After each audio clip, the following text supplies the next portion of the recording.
السلام علیکم ورحمۃ اللہ وبرکاتہ۔ بسم اللہ الرحمن الرحیم۔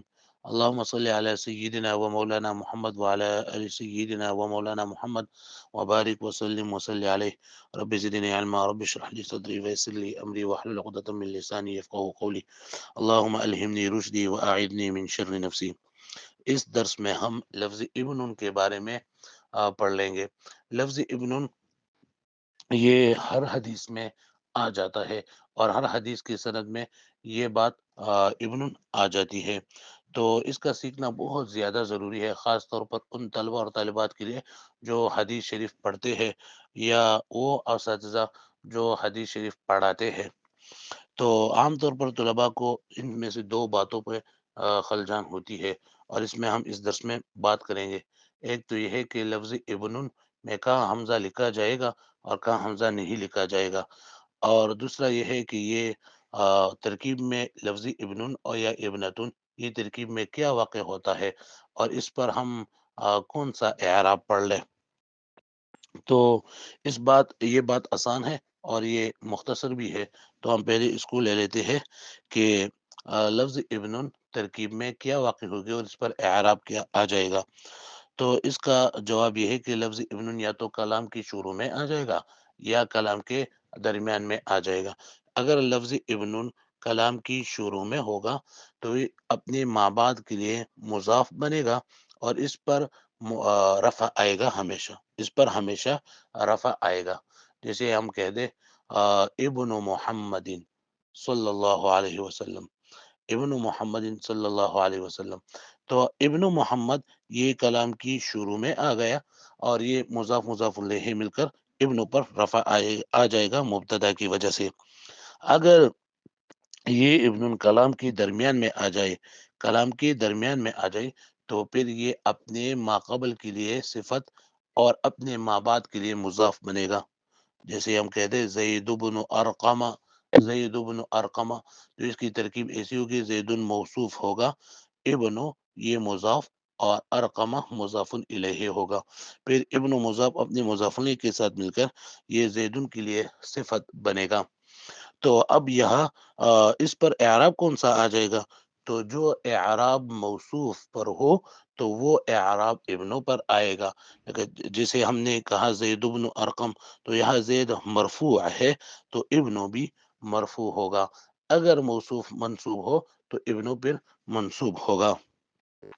یہ بات آپ کی سمجھ میں آیا ہوگا کہ لفظ ابن یا کلام کی شروع میں ہوگا یا درمیان میں۔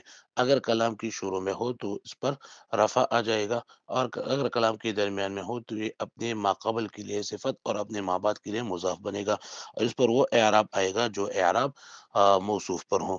دوسری بات یہ ہے کہ لفظ ابن میں کب حمزہ لکھا جائے گا اور کب حمزہ نہیں لکھا جائے گا۔ تو اس کے لیے ایک قاعدہ ہے کہ لفظ ابن میں حمزہ اس وقت نہیں لکھا جائے گا جب ان میں چار شرائط موجود ہوں۔ جب چار شرائط موجود ہو تو وہاں ابن کا حمزہ نہیں لکھا جائے گا۔ اب اس کو اچھی طرح یاد کر لے۔ نمبر ایک بات یہ ہے کہ لفظ ابن سے پہلی بھی عالم ہو اور بعد میں بھی عالم ہو، لفظ ابن سے پہلی بھی عالم ہو اور بعد میں بھی عالم ہو۔ نمبر دو، ابن اور عالم کے درمیان فاصلہ نہ ہو، ابن اور عالم کے درمیان فاصلہ نہ ہو بلکہ دونوں متصل ہو۔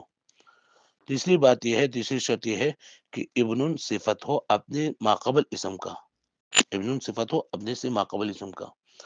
اور چوتھا شرط یہ ہے دوسرا اسم پہلے والے اسم کا حقیقی والد ہو، یعنی جو۔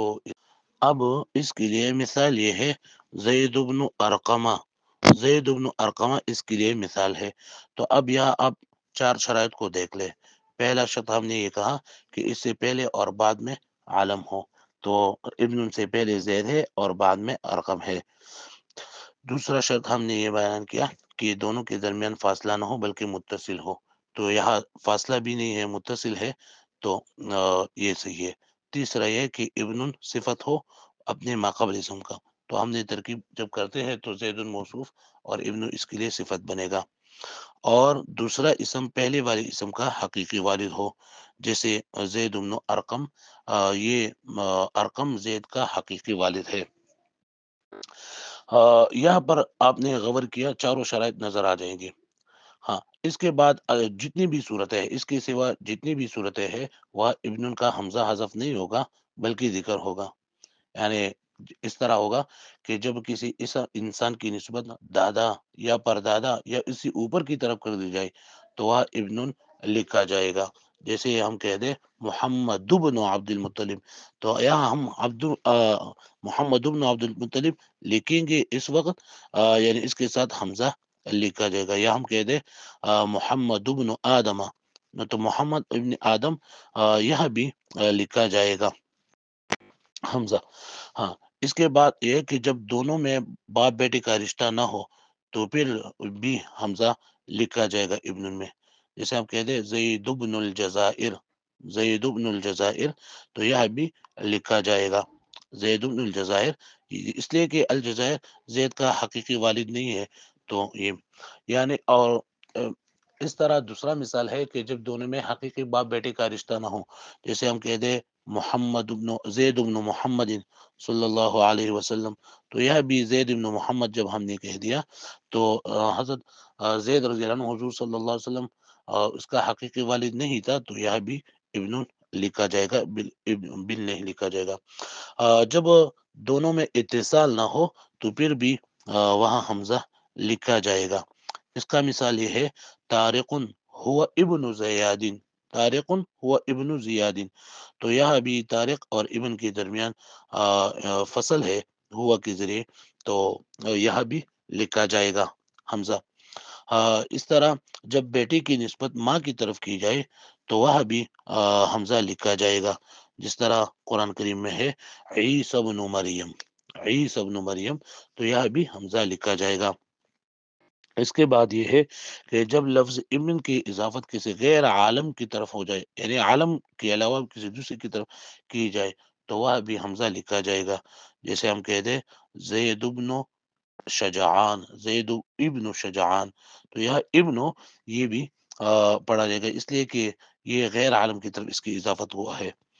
اور اس کے بعد یہ ہے ایک صورت یہ ہے کہ جب لفظ ابن سے ابتدا کی جائے تو ابتدا میں بھی یہ حمزہ پڑھا جائے گا.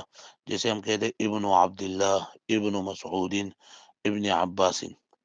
اور دوسرا صورت یہ ہے جب التقاء ساکنین ہو تو وہ بھی عبداللہ ابن لکھا جائے گا. جیسے ہم کہتے ہیں رسولنا ابن عبداللہ، رسولنا ابن عبداللہ، تو یہ رسولنا آخر میں سکون آیا ہے، اور ابن کی شروع میں حمزہ وصل جب ہم گرا دے تو یہ بھی التقاء ساکنین آتے ہیں، تو یہ بھی ابن محمد لکھا جائے گا. اس کے علاوہ بھی اور بھی زیادہ صورتیں ہیں، لیکن آپ اس کو یاد کر لیں، یہ بھی کافی ہے آپ کے لیے. اگر کوئی سوال ہو یا کوئی بات آپ کے سمجھ میں نہ آیا ہو تو برائے مہربانی اس دی گئی نمبر پر آپ رابطہ کر لیں. السلام علیکم ورحمۃ اللہ وبرکاتہ.